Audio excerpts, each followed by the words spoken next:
Hello friends, welcome to my channel. మీకు కనుక ఈ వీడియో నచ్చినట్లయితే తప్పకుండా లైక్ చేయండి. దేవయానితో అరవింద జాను వివేక్ల పెళ్లి గురించి మాట్లాడుతూ, జానుతో వివేక్ పెళ్లి చేస్తే బాగుంటుంది కదా దేవయాని, వీళ్ళిద్దరి జాతకాలు కలిశాయి, పైగా ఇద్దరు ప్రేమించుకున్నారు అని చెప్పి అంటూ ఉంటే, అక్క దయచేసి ఇంకొకసారి ఈ టాపిక్ నా దగ్గర మాట్లాడొద్దు.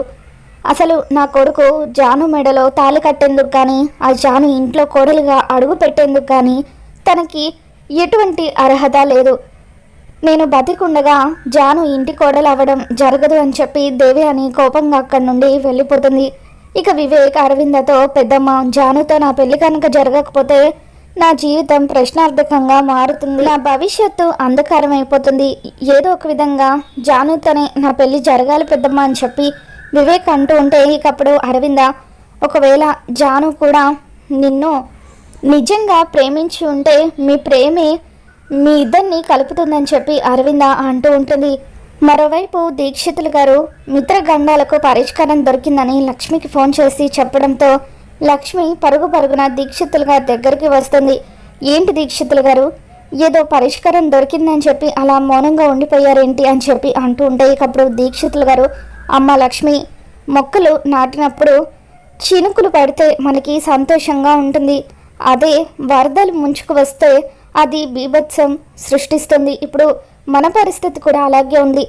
గండాలకు పరిష్కారం దొరికిందని సంతోషపడాలో, ఆ పరిష్కారం ప్రాణాల మీదకు తీసుకొచ్చేదని బాధపడాలో నాకేమీ అర్థం కావడం లేదు అని చెప్పి దీక్షితులు గారు అంటూ ఉంటే, ఇక అప్పుడు లక్ష్మి, ఆ పరిష్కారం ఏంటో చెప్పండి దీక్షితులు గారు, అది ఎంతటిదైనా చేస్తాను అని చెప్పి లక్ష్మి అంటూ ఉంటుంది. ఇక అప్పుడు దీక్షితులు గారు, ఇప్పుడు నేను చెప్పబోయే పరిష్కారం వల్ల నీ ప్రాణాలకు హాని కలగొచ్చు అని చెప్పి అంటూ ఉంటే, అప్పుడు లక్ష్మి, పర్వాలేదు దీక్షితులు గారు, మిత్ర గారిని కాపాడుకోవడం కోసం నేను ఎంత దూరమైనా వెళ్తాను, ఆయనను కాపాడడం కన్నా నాకు ఏది ముఖ్యం కాదు. మిత్ర గారిని ప్రేమించిన నేను కుటుంబం క్షేమం కోసమే ఇన్ని సంవత్సరాలు దూరంగా బతుకుతున్నాను. అటువంటిది ఆ నొప్పి కంటే ఈ నొప్పి నాకు పెద్ద కష్టతరమైంది ఏది కాదు, పరిష్కారం చెప్పండి దీక్షితులు గారు అని చెప్పి లక్ష్మి అంటూ ఉంటుంది. ఇక దాంతో దీక్షితులు గారు లక్ష్మికి పరిష్కారం చెబుతూ ఉంటారు. ఇక ఆ పరిష్కారం విన్న తర్వాత లక్ష్మి, నేను దానికి సిద్ధంగానే ఉన్నాను దీక్షితులు గారు, ఏర్పాట్లు చేయండి అని లక్ష్మి అంటూ ఉంటే, ఇకప్పుడు దీక్షితులు గారు షాక్ అవుతూ ఉంటారు. మరోవైపు లక్కీ అర్జున్ తల్లిని తీసుకుని మిత్ర ఇంటికి వస్తాడు.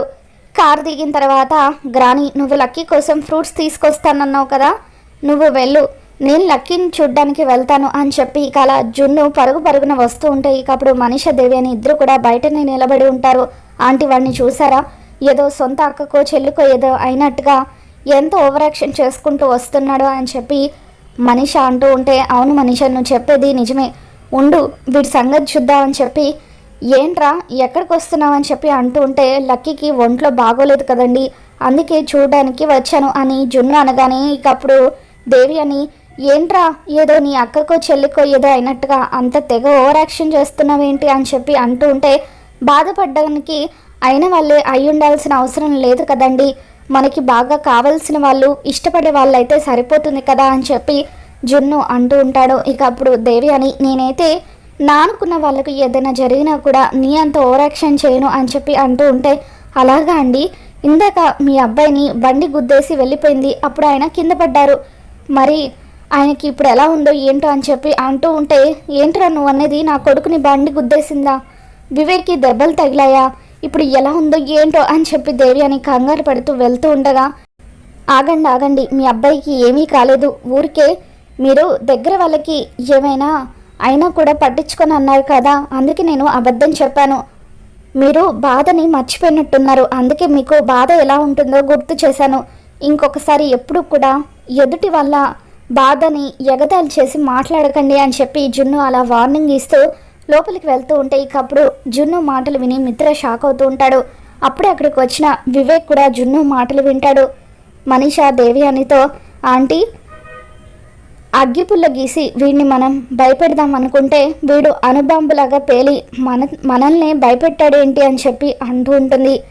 ఇక ఆ తర్వాత వివేక్ ఏమో మిత్రతో, అన్నయ్య, ఈ జున్నుగాడిని చూస్తూ ఉంటే చాలా విచిత్రంగా అనిపిస్తుంది, వీడి వయసేమో అనువంత, కానీ వీడు మాట్లాడేదేమో ఆకాశం అంతా అని చెప్పి అంటూ ఉంటే, అవును వాడి వయసుకి అన్ని ఎక్స్ట్రాలు అవసరం లేదు, కానీ వీడు చాలా ఎక్స్ట్రాలు చేస్తాడు అని చెప్పి మిత్ర అంటూ ఉంటాడు. నీకు గనక కొడుకుంటే ఈ జున్నుగడ్లాగే ఉంటాడన్నయ్య అని చెప్పి వివేక్ అంటాడు. వివేక్ ఎన్నిసార్లు చెప్పాలరా నీకు ఇంకొకసారి లక్ష్మి టాపిక్ తీసుకురావద్దని, అయినా ఒకవేళ నాకంటూ కొడుకుంటే వీళ్ళలాగా మాత్రం అస్సలు తయారవ్వనివ్వను, నా కొడుకుని నాలాగే పెంచుతానని మిత్ర అంటాడు. వీడు కూడా ఇంచుమించు అలాగే ఉన్నాడు కదన్నయ్య అని చెప్పి వివేక్ అంటాడు. అయినా వీడేంటో లక్కీ దగ్గరికి తెగ ఓవర్ యాక్షన్ చేసుకుంటూ వెళ్తున్నాడు అని చెప్పి మిత్ర అంటే, వాడికి హ్యూమానిటీ ఉందన్నయ్య, అందుకే పాపం లక్కీకి అలా అయిందని తెలిసేసరికి చూడడం కోసం పరిగెత్తుకుంటూ వచ్చాడని వివేక్ అంటాడు. ఆ హ్యూమానిటీ వల్లే లక్కీకి నాకు ఎక్కడ దూరం పెరుగుతుందోనని నాకు కంగారుగా ఉందని చెప్పి మిత్ర కూడా లక్కీ దగ్గరికి వెళ్తూ ఉంటాడు. ఇక జున్ను లక్కీ దగ్గరికి వెళ్ళి, లక్కీ నీకు ఎలా ఉంది, నీకు దెబ్బ తగిలింది అనేసరికి నాకు ఎంత బాధగా అనిపించిందో తెలుసా అని చెప్పి అంటూ ఉంటే, పర్వాలేదు జున్ను నాకు ఇప్పుడు బాగానే ఉంది, 2 రోజుల్లో స్కూల్కి కూడా వస్తాను అని లక్కీ అంటూ ఉంటుంది. ఇదిగో అమ్మ నీకోసం ఫ్రూట్స్ తీసుకొచ్చానని అర్జున్ తల్లి లక్కీకి ఫ్రూట్స్ ఇస్తుంది. థ్యాంక్స్ గ్రానీ అని చెప్పి లక్కీ థ్యాంక్స్ చెబుతుంది. ఇక ఆ తర్వాత మిత్ర కూడా అక్కడికి వస్తాడు. లక్కీ నీకేమైనా కావాలంటే చెప్పు, నేను చేసి పెడతాను అని లక్కీతో జున్ను అంటూ ఉంటే, రే లక్కీని చూసుకోవడానికి మేమంతా ఉన్నాం, నువ్వేమంత కంగారు పడాల్సిన అవసరం లేదని చెప్పి మిత్ర అంటూ ఉంటాడు. అందరూ ఉన్నారు కానీ ఫ్రెండ్ లేడు కదండి, ఎంతైనా ఫ్రెండ్ చేసినంత ఎవరూ చేయలేరు అని జున్ను అంటూ ఉంటాడు. లక్కీకి తగ్గిపోకపోతే మరొక హాస్పిటల్కి తీసుకువెళ్ళండి, అక్కడ కూడా తగ్గకపోతే అమెరికా తీసుకువెళ్ళండి అని జున్ను అంటాడు. ఈ నాన్నలు ఎప్పుడు ఇంతే కేర్లెస్గా ఉంటారు, అదే అమ్మ అయితే మన పక్కనే ఉండి మనల్ని చూసుకుంటుంది, అమ్మ ప్రేమగా చూసుకుంటే నొప్పులు కూడా తెలియవు అని జున్ను అంటూ ఉంటే, వీడేంటి లేనిపోని బంధాలను అంటగట్టి లక్కీ బ్రెయిన్ని స్పాయిల్ చేస్తున్నాడని చెప్పి మిత్ర అంటూ ఉంటాడు. అవును నన్ను చూడ్డానికి అమ్మ ఎందుకు రాలేదని లక్కీ అంటూ ఉంటే, మాతో పాటే బయలుదేరింది, దారిలో ఏదో పనుంటే అర్జెంటుగా వెళ్ళాలని ఎక్కడికో వెళ్ళిందని చెప్పి జున్ను అంటూ ఉంటాడు. నీకు ఏం కావాలన్నా నేనే దగ్గరుండి చూసుకుంటాను అని చెప్పి ఇక అలా జున్ను లక్కీ కావాల్సినవన్నీ చూసుకుంటూ ఉంటే, మరోవైపు లక్ష్మి మిత్ర ఇంటి దగ్గరికి వస్తుంది. బిల్డింగ్ బయట నిలబడి మిత్ర గురించి ఆలోచిస్తూ, మిత్ర గారు మీకు గండాలున్నాయని తెలిసిన దగ్గర నుండి మిమ్మల్ని కళ్ళారా చూసుకోవాలని అనిపిస్తుంది, కానీ మీ దగ్గరికి రాలేని పరిస్థితి అని చెప్పి అలా మిత్రం తలుచుకుంటూ లక్ష్మి బాధగా బయట నిలబడి ఉంటుంది. ఇక లక్కీకి దెబ్బ తగిలిందని తెలుసుకొని జాను తనని చూడడం కోసం అని చెప్పి మిత్ర ఇంటికి వస్తుంది. ఇక అప్పుడు దూరం నుండి లక్ష్మిని చూడగానే అక్క అని చెప్పి అలా పరిగెత్తుకుంటూ వస్తూ ఉంటే, అక్కడున్న కార్ అద్దంలో జాను పరిగెత్తుకుంటూ రావడం గమనించిన లక్ష్మి అక్కడి నుండి వెళ్ళిపోతుంది.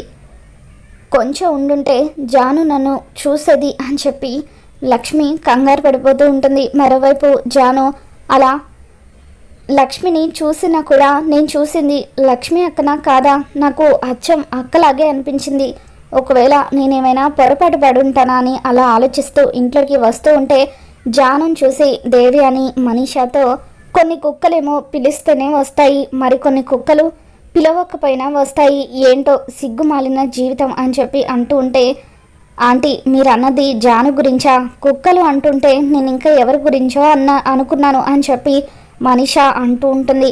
అయినా నీకు ఎన్నిసార్లు చెప్పినా సిగ్గు రాదా, ఎందుకు మళ్ళీ మళ్ళీ మా ఇంటికి వస్తున్నావు, వివేక్కి త్వరలో పెళ్లి జరగబోతుంది, పెళ్లి తర్వాత కూడా నువ్వు ఇలానే మా ఇంటికి వస్తూ ఉంటే నేను ఊరుకున్నా, వాడి పెళ్ళం ఊరుకోదు, జాగ్రత్త అంటూ దేవి అని వార్నింగ్ ఇస్తూ ఉంటే, మామ్ ఎందుకు మామ్ ఇంటికి వచ్చిన వాళ్ళను అలా అవమానిస్తున్నావు, అయినా ఇప్పుడు జాను ఏమంది అని చెప్పి అలా వివేక్, చూడు మామ్ నువ్వు పెద్దదానివి కాబట్టి నేను నీకు మర్యాద ఇచ్చి మాట్లాడుతున్నాను, దయచేసి నువ్వు ఇలా మాట్లాడి నీ మర్యాద నువ్వు పోగొట్టుకోకు అంటూ రాజాను అంటూ జానుని లోపలికి తీసుకొని వెళ్ళిపోతూ ఉంటే, ఆంటీ ఏంటండి వివేక్ మీకు ఎప్పటి నుండి ఇలా ఎదురు మాట్లాడుతున్నాడు, చూస్తూ ఉంటే వివేక్ మీ చేయి దాటిపోయేలాగా అనిపిస్తుందని చెప్పి మనీషా అంటూ ఉంటుంది. ఇక అప్పుడు దేవి అని ప్రేమించిన మనిషి పక్కనుంటే ప్రతి ఒక్కడు ఒక తోపులాగే ఫీల్ అయిపోతాడు. ప్రస్తుతం వీడు కూడా ఇంతే, వీడిని మళ్ళీ ఏం చేసి నా దారికి తెచ్చుకోవాలో నాకు బాగా తెలుసు అని చెప్పి దేవి అని అంటూ ఉంటుంది. మరి రాబోతున్న ఎపిసోడ్లో మిత్రని గండాల నుండి కాపాడుకోవడం కోసం లక్ష్మి ఏం చేయబోతుందో ఏంటో మళ్ళీ మన ఛానల్లో తెలుసుకుందాం. వీడియో నచ్చినట్లయితే తప్పకుండా లైక్ చేయండి.